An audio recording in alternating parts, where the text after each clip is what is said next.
Assalamualaikum warahmatullahi wabarakatuh. Namaku Mas Karbet. Aku putra dari Kebo Kenongo atau Ki Ageng Pengging. Ayahku adalah murid dari Syekh Siti Jenar. Sewaktu aku kecil, kedua orang tuaku meninggal. Akhirnya aku diangkat anak oleh Nyi Ageng Tingkir. Menginjak dewasa, aku berguru pada Sunan Kalijogo dan Ki Ageng Selo. Dan, aku juga berguru pada Ki Ageng Banyu Biru, atau Ki Kebo Kanigoro. Akhirnya aku tumbuh menjadi seorang pemuda tangguh, atau orang Jawa menyebut Joko. Sejak saat itu aku lebih dikenal dengan nama Joko Tingkir. Ada suatu cerita, ketika aku sedang melakukan perjalanan dengan naik getek, aku diganggu buaya. Akhirnya terjadi pertempuran, antara aku melawan Raja Buaya. Dan aku berhasil mengalahkannya. Sebagai bentuk pengakuan, sang Raja Buaya berikut 40 anak buahnya, mengawal getekku, mengarungi sungai Tuntang hingga ke Demak. Kisah ini ada dalam tembang Mocopat berjudul, Sigra Milir. Tapi, ada yang mengatakan kalau 40 buaya yang mengawalku, itu hanya sebuah perlambang, bahwa aku didukung oleh 40 penguasa dan 40 ulama. Akhirnya sampailah aku di Dusun Bulu, untuk selanjutnya menuju Pesanggrahan Prawoto, atau tempat peristirahatan Sultan Trenggono di Gunung Prawoto. Aku berniat mengambil hati Sultan Trenggono, dengan sebuah strategi yang dirancang oleh guruku, Ki Banyu Biru.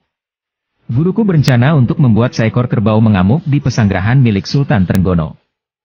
Nantinya, ketika kerbau tersebut mengobrak-abrik pesanggrahan Sultan Trenggono, aku akan muncul untuk menghentikan amukan kerbau tersebut. Akhirnya, guruku, Ki Banyu Biru memberi ramuan rumput yang hendak dimakan kerbau tersebut. Kerbau itu bernama Kebo Danu. Dan, ramuan itu berhasil membuat Kebo Danu menjadi tidak terkontrol. Amukan Kebo Danu membuat prajurit-prajurit kerajaan turun tangan untuk menghentikan amukannya. Namun, tidak ada satupun dari mereka yang mampu menghentikan amukan Kebo Danu. Sesuai dengan perkiraanku, Sultan Trenggono meminta aku untuk menghentikan Kebo Danu.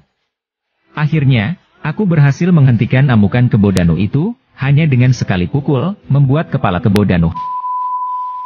Dan aku berhasil menyita perhatian Sultan Trenggono. Aku diangkat menjadi menantu dan dinikahkan dengan putri Sultan Trenggono yang bernama Ratu Mas Cempoko.